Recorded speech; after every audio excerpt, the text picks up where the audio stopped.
Since 1878, we've forged talents, industrialized skills, and nurtured minds. We all face challenges, but it is how we come together to overcome them that counts. We work with educators, employers, and governments in over 100 countries to get people into a job, progress in the job, and onto the next job. We are apprenticeships, T-levels, technicals, and traineeships. We are engineering, health and care, and construction. We are aspiration, opportunity, and ambition.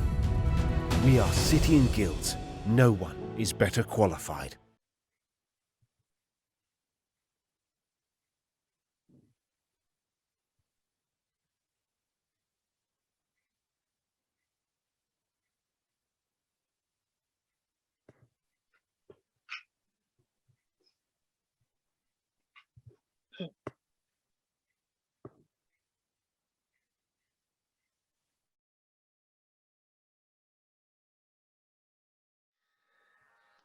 Thank you.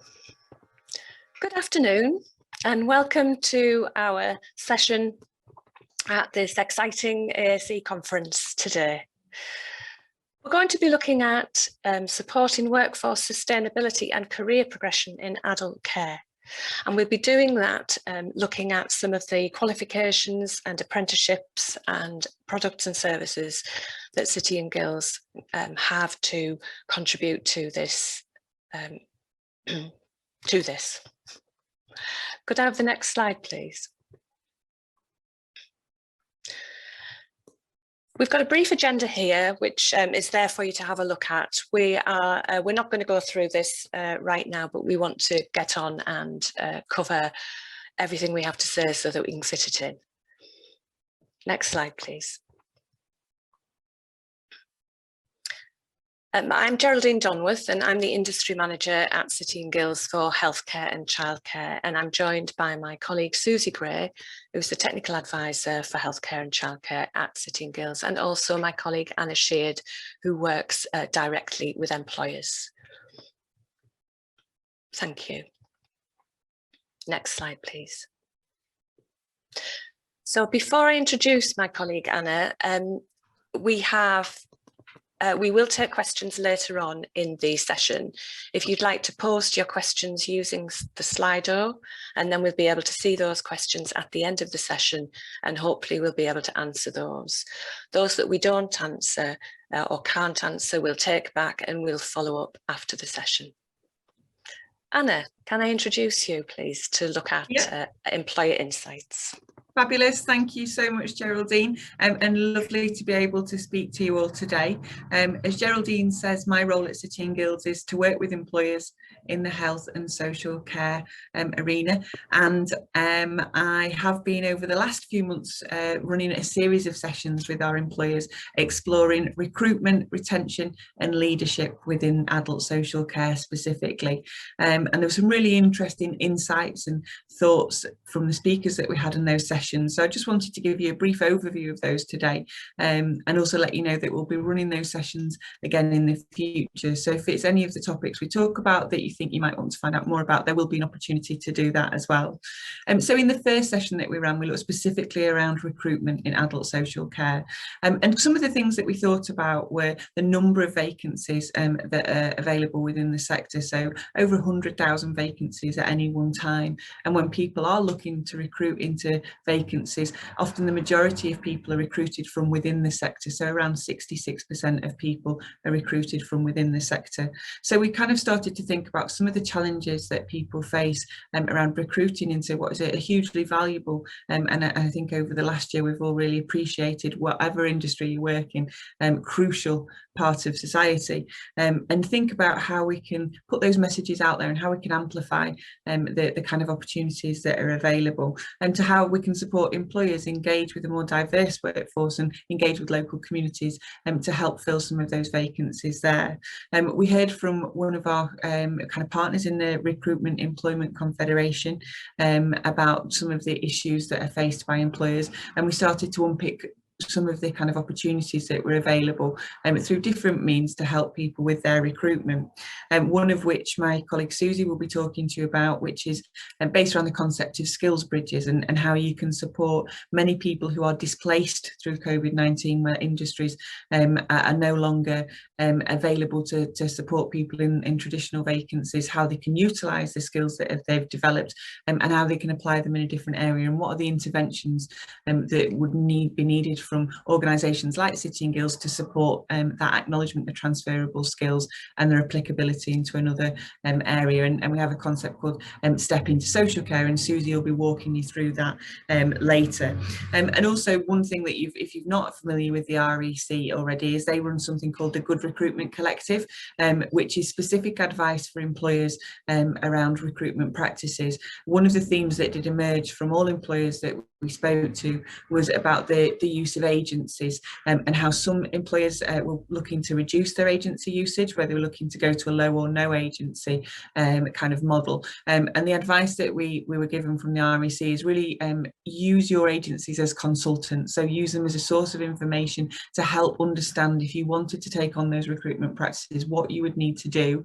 And if you wanted to look at any of the policies, procedures or best practice, the Good Recruitment Collective, which is entirely free for employers, is a really good place for you to start looking at some of the information that would support you in that journey. And one of the key things that also came out about recruitment was about how do we change the perceptions that people have about the skills required to work in adult social care, and the misperceptions really about the vacancies and the opportunities being low skilled. And Geraldine, who has started a career working within the sector directly, very passionately kind of talked about the fact that actually it's incredibly skilled and it's complex skills that we're looking for. And actually some of the work, again, City and Guilds need to do is really kind of help amplify that message that actually they're incredibly skilled vacancies, looking for incredibly skilled people that have a wide range of capabilities to work in the sector. And we want to help kind of put that message out there and really change people's perceptions. And also another common misconception was about career progression opportunities. And as you'll hear through the presentation today, there is a real structured approach in terms of the opportunities that are available for people to progress within the sector as well. Really happy to kind of be able to share that with you. So that leads us nicely on to when people are actually within the industry, what role learning and development plays in terms of creating a culture that enables people to be an employer of choice. And one of the themes that we really found was that actually, because there may not be a lot of differentiation often with entry-level kind of positions between different employers, the key factors that would influence people's decisions about what was the right cultural fit for them often came down to the learning and development culture that the organisation were able to kind of offer. And we really started to unpick, what does learning mean and what are the kind of opportunities to learn in lots of different ways. And the fact that I think particularly over the last year, when many organisations across all sectors have adopted a digital first approach and understood the kind of capabilities of blended learning and the opportunities that gives to create a self-directed learning culture, enabling people to self-determine their learning pathways and encourage that kind of curiosity about learning, and how that impacts then in terms of people's autonomy and ability to apply those skills within their roles. And that being a really interesting and continually emerging theme that is worth kind of looking at. And again, we have some more information around that we're really happy to share and talk about with you. And so we felt that actually within kind of the learning and development culture, again within the sector particularly, it goes back to that idea about the complex skills required for people to work in those roles, the role of soft skills, and actually those often unseen skills that people have. So not just the mandatory or compliance kind of training that people would need to do, but the ability to sit with somebody and have a conversation, to be able to hold a hand and support them in a really difficult time, and also for the support that people often give the families and the other people that are involved around that. And actually that there's so many kind of unseen skills that actually through surfacing and recognizing is really supporting people get the right kind of acknowledgement and recognition for the amazing work that they do. And we've got lots of lovely examples of employers that have done really creative kind of learning and development programs that have really shone a light on the skills that are so essential within the sector. And one of the people that we spoke to was a lady called Mandy Priest, who's recently published a book around her experiences of supporting people with end-of-life care, called Being Rock. And she was also a winner of the Princess Royal Training Awards, which is run by City and Guilds, and it's about acknowledging best practice in training, which, so if you've not looked at that already, I'd really recommend heading over to the website and seeing there's loads of people within health and social care that have won over previous years. And I think it really highlights the amazing practice that's within the sector in terms of people being able to kind of think about how they can develop really innovative and impactful kind of training programs. So just a kind of a really brief overview of some of the insights that we've gathered so far, and to say also our next session that we'll be running, and that'll likely be kind of end of May, will be focused on that kind of leading through values. So again, I think within the sector, what we kind of recognise is values are at the forefront of kind of all of those elements. So whether it's values-led recruitment, whether it's about embedding the values of the organisation within the training and the learning and development programmes, which have a direct impact on the recipients of the kind of care and services that are being provided, and then right through to leadership, and how leadership are leading through values by using them as a lens for their strategy and operations. And we'll be exploring that in a little bit more detail, and we'd love to hear from you in terms of what you're doing, and you'll hear more today from Susie and Geraldine just about the great opportunities that are there for people in terms of career progression, in recognition of learning, and like I said, the kind of commitment from City and Guilds to really help put forward that amazing message about this is a brilliant sector to working with brilliant people, and we're really proud to be working with you as well. So delighted to hand back to Susie, who'll be taking you the next part of our presentation. Thanks very much, Anna. Can we have the next slide, please? So good morning, everybody. Like my colleagues, I'm delighted to be with you at the conference today, and I hope you find the next few slides very informative, where I'll be talking about our pre-employment offer that Anna correctly identified as the skills bridges that we've been developing. And the fundamental sort of germination of this concept was sort of drawn from our experiences working with employers, but also our expert knowledge around how the sector often struggles with recruitment and finding the right types of people to work within social care, and to hold on to those people because they have had a really solid and firm foundation on which to build. And so the skills bridges are designed to sort of introduce the concepts of working in particular industries, and to give individuals an opportunity to sort of interrogate information and to ask themselves some challenging questions about what would it mean to work in those industries. Am I the right type of person? Do I have the right types of skills? And so it is a journey. It's a journey, and the journey of 1,000 miles starts with the first step. So this is very much part of a sort of an introduction to the sector, and also the opportunities for careers within that sector. So we've got a number of skills bridges, but I'm going to talk specifically now about the Step into Social Care skills bridge. So if we can have the next slide, please. So the Step into Social Care skills bridge is an online course. It's 4 hours long, so not a massive amount of time, but still quite a bit of an investment from the individual to sort of work through the content. And of course, they can work through the content at their own pace. They will have to register for the programme on FutureLearn, who are our partners in offering these skills bridges out to the public. When the individual completes the skill bridge, then they are issued with a digital credential or a digital badge, and we'll talk a little bit more about digital badges later on in today's presentation. Fundamentally, we want individuals that are engaging in our Step into Social Care skills bridge to think really carefully about a potential career in social care, and what that might mean for them, and the impact that they can have on other individuals and their lives. So can I have the next slide, please? Thank you. So this slide is talking to the first 3 parts of the skills bridge, Step into Social Care. And really the first stage is about orientating the individual, letting them have some insights, or developing their insights into what social care is, and then encouraging them to undertake some self-assessment so that they can rightly identify the skills and attributes they already have, and think about the potential challenges that working in social care might present to them, and other things that they might need to consider before taking that next step. And we do know from our conversations with employers and drawing on our own expertise that sometimes individuals can apply for positions in social care and then really not accept an offer for employment because they don't feel that they themselves are a right fit or a good fit. And so this is really a two-way conversation between these individuals and the content that we have embedded within this 4-hour program.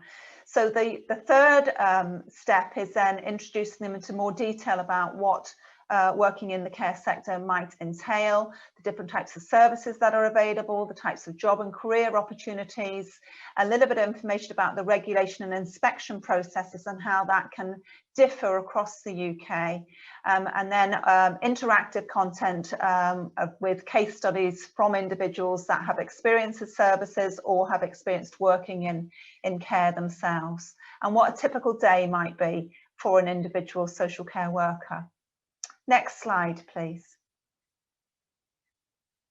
So the second part of the programme then is looking at the different types of care settings and a very comprehensive content on values and behaviours that we feel and recognise are critically important and a firm foundation that individuals working in care do need to understand and recognise.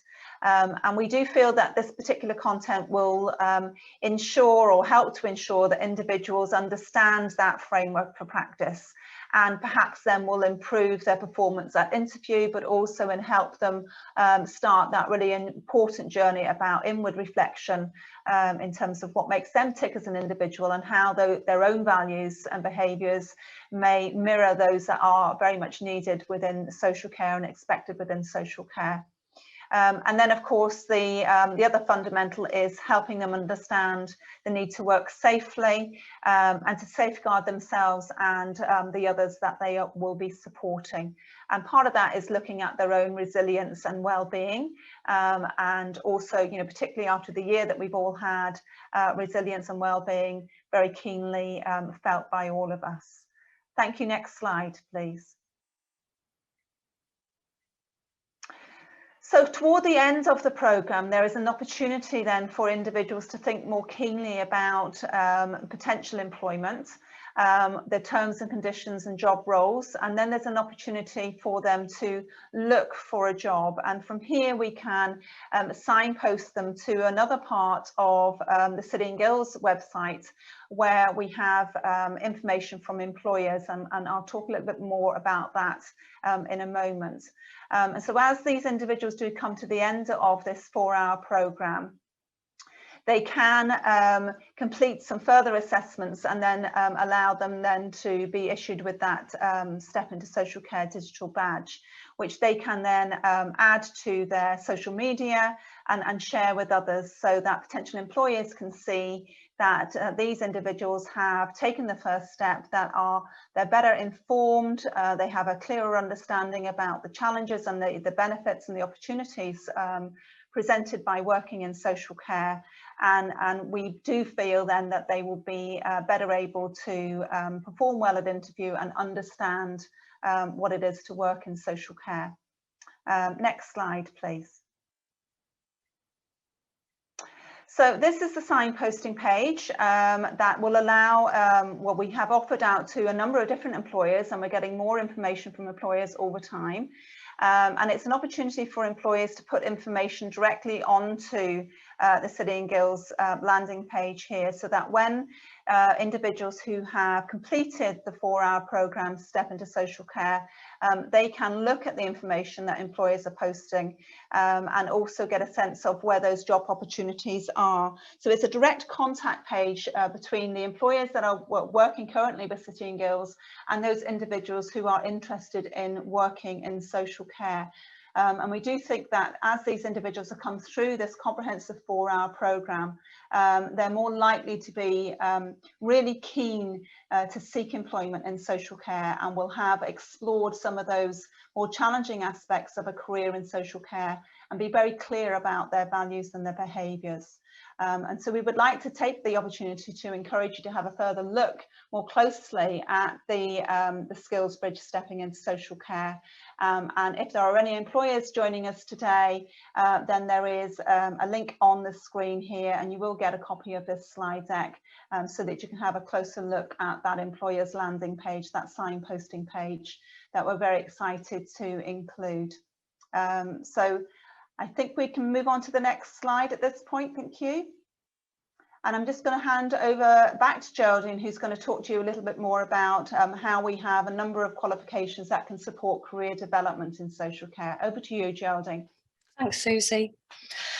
Just to add there that although the Step into Social Care is aimed at individuals, and we are actually receiving registrations from people who visit the Future Learn website, the Step into Social Care could also be used to support an employability or a level 1 type programme where individuals are at the stage where they're exploring what they would like to do in the future. So it's worth considering for that, as well as training providers and FE colleges. We have an array of level 1 qualifications, and these will be very familiar to a lot of you, but I think what we wanted to do here is to explain that, you know, we start with learning and development support prior to employment, both in terms of what Susie's just gone through, but also at a level 1 while people are exploring what they want to do. One of the things that I wanted to say also about Step into Social Care is we accept that it's absolutely fine for people to go into that programme and decide that social care is not for them, because that's also a good thing if it's not going to be what people want to do, because if they did progress into a job, it's quite likely that they'd be less likely to stay. And we know that retention is also a problem in social care. Could I have the next slide, please? And the next one, please. So I'm going to just summarise here on this slide some of our what we call our core qualifications in adult social care, all of which have been endorsed by Skills for Care as we've met their qualification specification requirements. Again, these will be very familiar to you. And this is also a way of looking at career progression opportunities by using qualifications either inside or outside apprenticeships. I wanted to mention here as well that we've worked really very hard over the restrictions period, over the COVID-19 period, looking at how we can best support our centres and customers to support them to allow learners to progress through these qualifications, which usually depend on a lot of observation by an assessor in the workplace. And obviously to do these qualifications, you need to be in a workplace, but we absolutely understand the challenges that have been there over this period in terms of assessors being allowed into the workplaces. Obviously, that's not been happening for some time. But what we have done is looked at the adaptations that can be used in the assessment of these qualifications. And what the message that I want to take over, although there are still challenges, definitely, and we know that workplaces have been incredibly busy, you know, doing what they need to do and caring and supporting for their service users. The opportunities to involve employers more in the assessment process, in gathering of evidence towards the qualifications, is really valuable. And I think for training providers and colleges who are operating the qualifications and the apprenticeships, that partnership way of working really needs to be sustained, doesn't it? When we get a little bit and more back to normal, because there's such value in that partnership working from our customers' perspectives and their customers in terms of the employer network that they have, and also for the benefit of their learners. Could we go on to the next slide, please? Thank you, and the next one. So we said we were going to talk about career development, and you know, there's this myth. I mean, it drives me to distraction sometimes when people say, oh, there's no career development in social care. Well, this is a fabulous example of where someone can come in as an apprentice at level 2 and then complete that apprenticeship, going through their adult care worker apprenticeship, using the diploma in care level 2 as their mandatory qualification, completing their endpoint assessment, and then perhaps gaining some more experience and wanting to progress onto a lead adult care worker apprenticeship at level 3, and so on. So if we look here on this slide, we've got apprenticeships at levels 2, 3, 4, and 5. Now that to me looks like a career framework. So not everybody, of course, is going to want to progress from level 2. Many people will. Many people at level 3 don't particularly want to be leaders of a service, but they might want to progress to become more involved in a particular aspect of care, and therefore develop those lead practitioner roles, and also some coaching and some learning and development of other people. So I don't really get it. So and I'm trying to just say, like, here's the career framework. Obviously, it's not always about apprenticeships. It's not always about qualifications. There's lots of other ways that that people progress, but this has got to be the starting point, really, I think, because it's there. Could I have the next slide, please? So in the next couple of slides, what we've got here is an outline of what an apprenticeship looks like in terms of what's the on-programme element, what is the maths and English requirement, for example, and then what the endpoint assessment looks like. And we have quite a lot of experience now of delivering the adult care worker and the lead adult care worker endpoint assessment. And you know, I think that it's been really successful and has continued to be able to be delivered actually through the period of restrictions where that's been possible for quite a lot of our apprentices. Could you go on to the next slide, please? So again, this is a description of the lead adult care worker endpoint assessment, which is very similar, but obviously at the different level from the adult care worker. We've also now got into the marketplace our lead practitioner in adult care endpoint assessment product, which has recently opened for registrations. And I just wanted to mention the leader in adult care, which actually we did open for registrations. However, there was some changes made to the assessment plan, which we worked with the employer group and NSAR, who are the external quality assurance organisation for adult care, alongside other EPAOs, and we suggested some improvements to that assessment plan for the leader in adult care at level 5. So we've made a decision following the publication of a second version of the assessment plan for leader in adult care. We took the decision not to offer the first version, but to concentrate on getting our product out to market for the second version of the assessment plan. And the reason for us deciding to do that was that a lot of the work that we'd done was done for the second version, but actually the assessment timing in the second version, we thought, gave the apprentice a much better opportunity to showcase what they know and what they can do in order that they are more likely to be successful. And we only really wanted to have one product because it's less confusing, isn't it? But we do know that anybody who's started on the apprenticeship for Leader in Adult Care can do the second version anyway.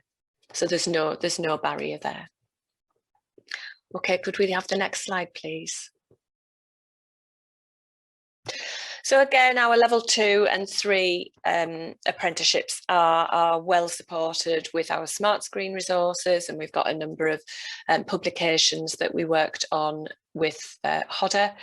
They are there for the level 2 and level 3, and there's also a textbook to support the Leader in Adult Care mandatory qualification. Thank you. Next slide, please. So Susie, am I handing over to you?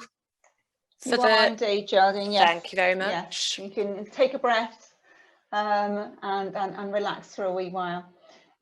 So, you know, as Geraldine was saying, everybody, you know, it has been an interesting journey through the new apprenticeship provision for England. And of course, endpoint assessment is the key feature and the new addition to that apprenticeship journey.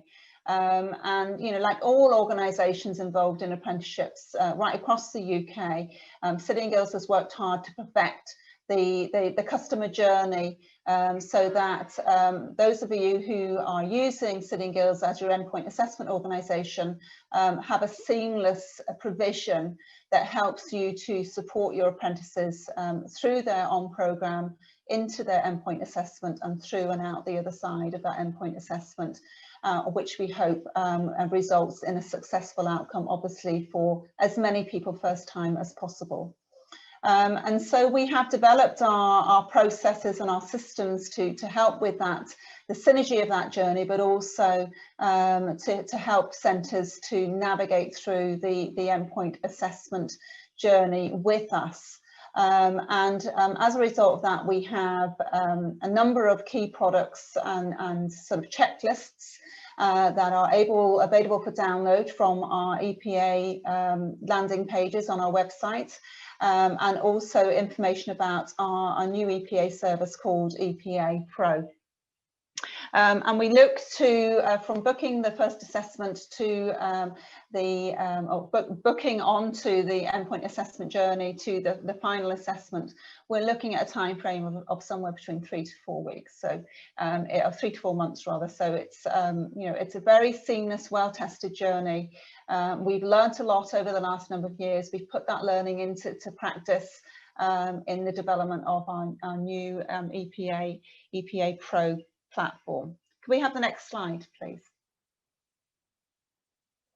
And so Geraldine was talking to you earlier about career opportunities and career progression from a face-to-face practice perspective. And I just wanted to spend some time to talk to you about other career opportunities that are connected to qualifications and training and development, yes, but from a slightly different perspective. So of course, you'll be familiar with the opportunities to develop yourselves and develop others as assessors and internal quality assurers, and perhaps even external quality assurers in relation to the on-programme mandatory qualification components, which are also available, as you know, as standalone qualifications. But we do wonder whether many of you have considered perhaps a slight shift in gear, and maybe are interested in becoming more involved in the external assessment component part of the new apprenticeships in England, and to perhaps become an independent endpoint assessor, or indeed a lead independent endpoint assessor. And we as an endpoint assessment organisation are actively seeking application from interested individuals to help us to support the endpoint assessment journey, particularly in the higher level apprenticeships. But, you know, as things churn through, opportunities perhaps appearing also at level 2 and level 3. So if it's something that you think you might be interested in, there is more information on the City and Guilds website. We've given a hyperlink on the slide, and there is a very good short video that will give you some further insights into what this role encompasses and the types of skills that you might need to have. But of course, we actively need to recruit individuals that are from practice, that understand how practice works, and alongside that have an understanding of assessment and assessment processes. So there's not very many of those people still around, but it's important for quality and for currency that our lead endpoint assessors and our endpoint assessors do have that practice knowledge and experience, and that it is current and up to date. So if it's something that you think you might need more information about or want to learn more, please do visit the City and Guilds website using the hyperlink in the deck, and please do get in contact with us directly if you feel you need more help or assistance or more insights. So thank you very much. If we can move on to the next slide, please. And I think we're going back to Anna. We are indeed. Anna, over to you. Thanks very much, Susie. Yeah, so you heard earlier the mention of digital credentials, both as part of Step Into Social Care and some of the EPA work there. So digital credentials, if you're not familiar with them, are a portable image file that has a verified skills record or a record of achievement that's contained within it that people can share across their own social networks, and it enables people to share their skills and achievements and validate them anywhere, anytime. So City and Guilds are issuing digital credentials, and we also work with our clients if they are interested in creating and issuing their own digital credentials as well. So if we move on to the next slide, we can go into a little bit more detail about what is within them. So within digital credentials, you can see on the slide there's lots of kind of different benefits. But essentially, and just to give you a little bit of kind of context, City and Guilds is an awarding organisation that's been around over 140 years, has always been about quality and trust. So everything that we do is synonymous with ensuring that people have the skills they need to succeed, to progress in life and in work through skills development. So we were really keen to make sure that, you know, over the last few years, and it must have been about 5 years ago, to make sure that if people are communicating their skills online, when it comes to City and Guilds, they can have that same quality and trust when they view that information as they have done in our products and services from 140 years ago. And that's why we wanted to use digital credentials. And digital credentials are built on something called the Open Badge Standard, and that's a technical specification, and it's the global standard for communicating skills online. And I suppose all of us feel like we've been living online for the last year, haven't we, with the kind of normal offices. And I guess for a lot of people within social care, actually, you're still kind of very much out there and kind of working and doing those essential jobs for a lot of other people as well. I think it's real focus on actually kind of digital first, and how do we make sure that the increased communication we have online when it comes to skills have that verification within them. So we issue digital credentials for all the qualifications that you've heard about today, and also for our endpoint assessment as well within health and social care. And we think it's really important because we want to empower learners with the ability to really shout about their achievements and share them across their networks, and also back with their employers as well. So when you receive a digital credential, you'll be given access to a profile page which will hold that digital credential and enable you then to share it out across LinkedIn, Twitter, Facebook, but you can also embed it within your email signatures.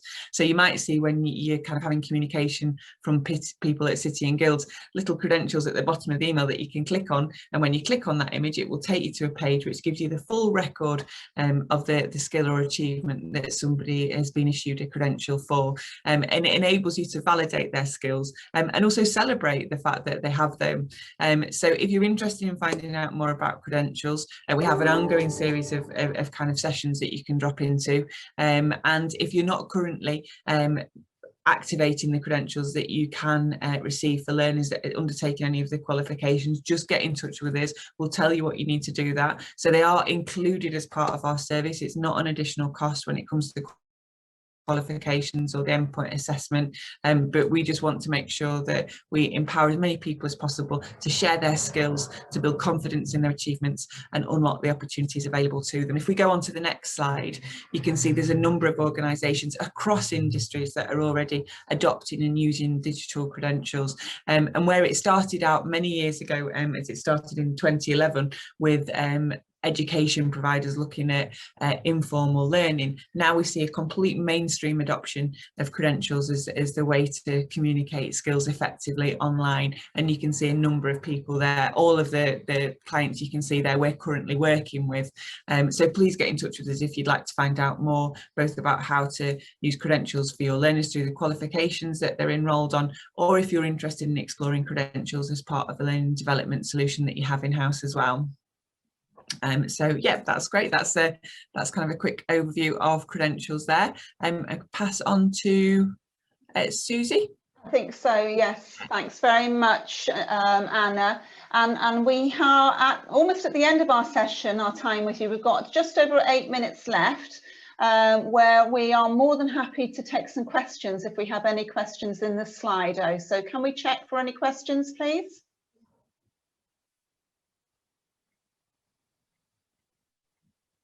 I don't see any coming in.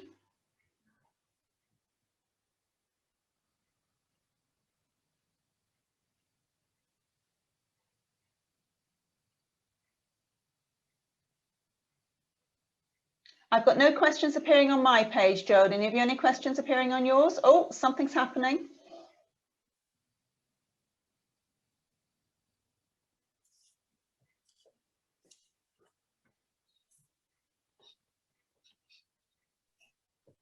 No, I can't see anything at all, Susie, sorry.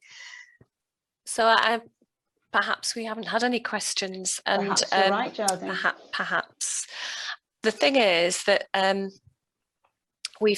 hope we talked really enthusiastically about our sector and also about what City and Guilds is trying to achieve through development of our qualifications, apprenticeships and our digital credentials in order to support and recognise the skills, the obvious skills actually that are there in adult social care, and to raise the profile of the sector in general.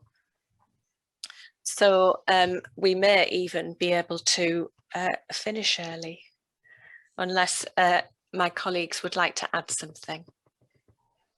I don't think I've got anything further to add, Geraldine, other than to thank both you and Anna for joining me at today's very short session, and also to encourage those of you that have joined us from the conference to please do access the slide deck when it's shared with you. Have a look at some of the links that we've included in that.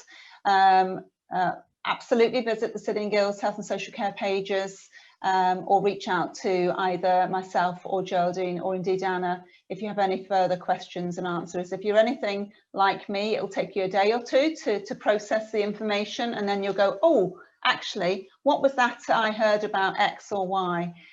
So hopefully you'll find our email addresses then embedded within the presentation, and you can reach out and get in touch with us. Yes. So Anna, anything else from you? No, just great to join you both today, and as you said there, any further questions that people have, please feel free to get in touch, and we're more than happy to have a conversation and to signpost you to some of the additional materials that we have to help explain the kind of subjects that we've talked about today. So thanks ever so much for everybody's time, we really appreciate it. That's great, Anna, and perhaps we can give colleagues 5 minutes back to grab a cuppa before their next session, Geraldine. Yeah, I'm sure. So thanks everybody for joining us today, and we hope to hear from you soon. Thank you. Bye everybody, have a good conference. Bye.